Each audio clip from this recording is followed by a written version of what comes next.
السلام عليكم ورحمة الله وبركاته، اخواتي واصحابي في الله، عاملين ايه؟ يا رب دايما بخير وعلى خير، ويجعل ايامكم وحياتكم ان شاء الله كلها خير وسعادة باذن الله. كل سنة وانتم طيبين وبرمضان متهنيين. جبنا شوية حاجات واسعارها على قد ايدينا. تعالوا كده سموا اللي يوصلوا على الحبيب، شوفوا جبناها منين وايه الاسعار.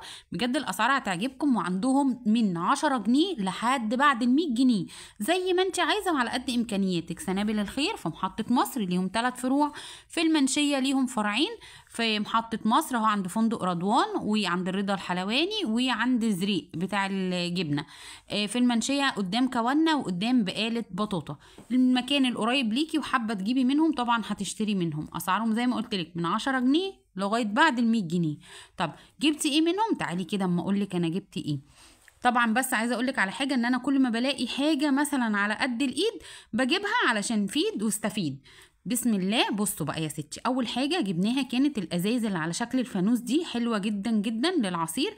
انا كنت جايبه منهم السنه اللي فاتت، بس ما كانش على شكل فانوس، كان على شكل مستطيل كده. طبعا حلوين قوي قوي، بيبقوا للعصاير. كل سنه وانتم طيبين. تقدري تحطي ميه، مش لازم يعني عصير، يعني تستخدميهم في اي حاجه انت محتاجاها، عصير او ميه. طبعا ده جبناه نحط عليه المصفى ونصفي فيه العصير بتاعنا. فيه البوز ده طبعا بيساعدك ان انت تحطي العصير في الازازه بكل سهوله. برضو ده ب10 جنيه. بصوا يا جماعه، كل اللي انا هطلعه ب10 جنيه. 3 برطمانات دول للبهارات بقى، السكر لشي زي ما انتي حابه، ب10 جنيه. ايه تاني جبنه؟ بصوا بقى، جبت برضو العلب دي للفول للفلافل لما نعملها. برضو العلبه ب10 جنيه. طبعا هو بيعمل العرض ده بس في رمضان، انما انتي يعني كان قبل رمضان ما كانش فيه الكلام دوت. العروض دي كلها نازله لرمضان. جبت 2 علبتين من دول، ولقيت كمان 3 علب كده صغيرين، هطلعهم دلوقتي هوريهم لكم. برضو اذا كنا هنحط مثلا زيتون، هنحط اي حاجة فيهم كده، العلب الصغيرة دي برضو بنحتاجها. برضو التلاتة ب10 جنيه. اهم بسم الله ما شاء الله، حلوين جدا جدا. طبعا كل الحاجات دي اما بنجيبها طبعا بنغسلها كويس جدا وبننشفها وبعد كده بنستخدمها. بصوا بقى، وجبت كمان الدرقين دول، الدرقين ب10 جنيه، نعاير بيهم رز.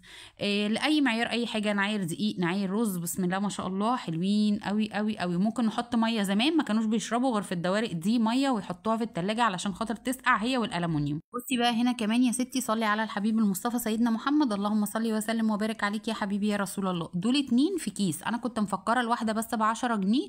قال لي لا انتي مطلعاها من الكيس، قلت له اه. قال لي لا، دول الاتنين مع بعض ب10 جنيه. فرجعت خدت التانية. فبصي، وفي جميع الالوان زي ما انت عايزه. برضو دول الطبقين دول ب10 جنيه. نفضي بقى خيار، نفضي اي حاجه، هنعمل سلطه، هنعمل اي حاجه. بس ما خدتش بالي من الاصفر ده، ان فيه حته صغيره كده من الجنب زي شرخه كده صغيره. قلت خلاص مش مشكله يعني، ده ب10 جنيه الاتنين. واللفتين برضو ب10 جنيه. المصفى الضيقه دي ب10 جنيه. يعني بسم الله ما شاء الله على حاجته. اطباق نحط فيها المخلل، نقدم فيها المخلل برضو صغيره كده، 3 ب10 جنيه. بصوا، اللي ب10 جنيه عنده حاجات كتير جدا، واللي ب20 جنيه عنده حاجات كتير جدا. وزي ما قلتلك، في من 10 جنيه لغاية بعد ال100 جنيه، زي ما انت عايزة وزي ما انت حابة. بس احنا بنجيب الحاجات اللي هي هتنفعنا ان شاء الله بإذن الله، وننفع ربنا سبحانه وتعالى في رمضان. فانا كل ما هجيب حاجة ان شاء الله كده هقول لكم على مكانها وهقول لكم اسعارها. والاسعار حلوة جدا وفي متناول الجميع. يا رب الفيديو بتاع النهاردة تكونوا كده انبسطتوا منه. بجد وحشتوني جدا، بقالي ياما ما بصورش ولا بنزل فيديوهات. يلا بينا بقى عشان نجهز بقى رمضان، العصاير والزبادي والكنافة، ونجهز بقى حاجات رمضان الحلوة دي كده. يا رب كده بس يعيني بس ان شاء الله بإذن الله. وهننزل مع بعض بجد فيديوهات ان شاء الله بإذن الله هتعجبكم وهتحبوها. واقول لكم كل سنة وانتم طيبين، وينعاد عليكم بالخير واليمن والبركات، وينصر اخواتنا يا رب اجمعين. ويكون بصوا رمضان كريم على الأمة الإسلامية كلها كده. هوت بحبكم في الله. ما تنسيش بقى يا بطة يا وزة يا حلوة انت وهي تحطي اللايك بتاعي، واقولك السلام عليكم ورحمة